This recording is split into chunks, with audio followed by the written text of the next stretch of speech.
Hello and welcome to this lecture on Laplace transform. In this video, we are going to solve a problem by using convolution theorem in inverse Laplace transform. So first, by using the convolution theorem, we want to find the inverse Laplace of s by s square plus a square the whole square. Okay, so let's begin. This is said to be a convolution identity. So first of all, if they have given any of function, we want to split into two functions. So I may take this function. I may split this function into s by a square plus a square into 1 by a square plus a square. Then we want to find the inverse Laplace for each of the functions separately. So a square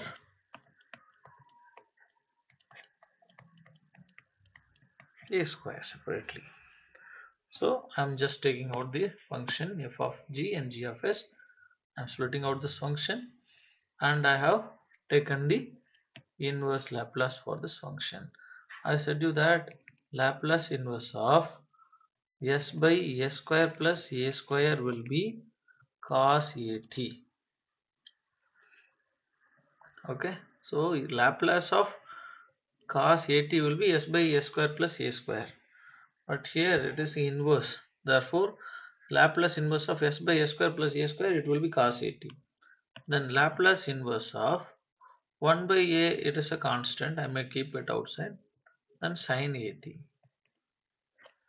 So we know that the Laplace of sin at will be a by s square plus a square.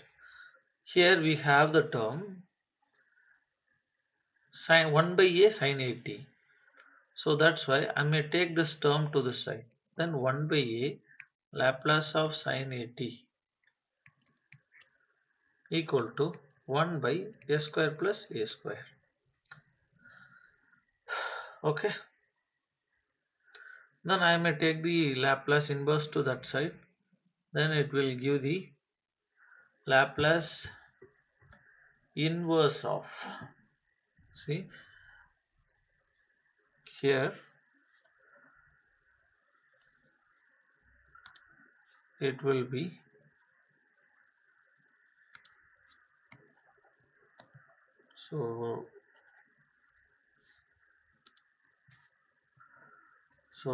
Laplace inverse of 1 by s square plus a square. We know that a by s square plus a square will be sin at.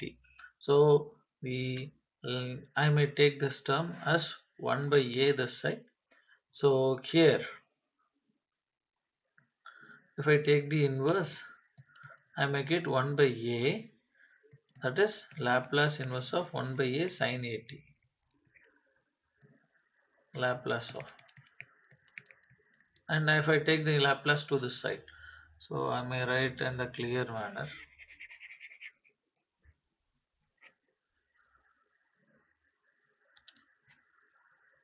Just see here.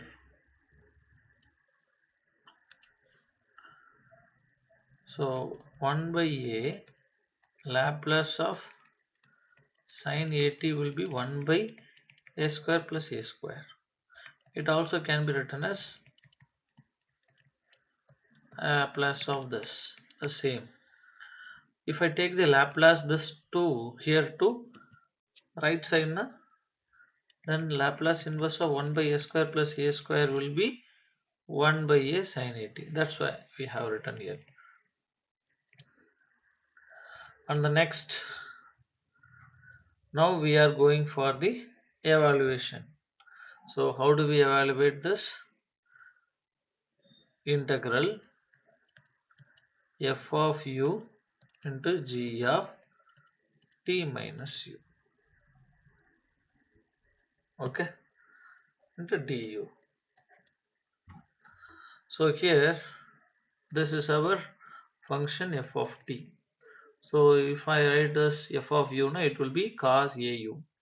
and here this will be the g of t. So if I write this t to t minus u, now it will be sine a t minus u. In the place of t, you have to substitute t minus u. So I have read that. Then 1 by a is a constant, so I have written outside. So and du. This will be the formula for getting f of t. Now we have to evaluate this part. So I have written the same thing. Already we know that here it is multiple of sin x cos y.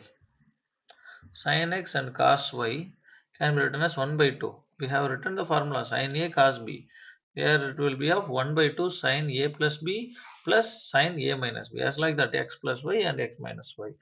So we used to say at minus au as x, au as y.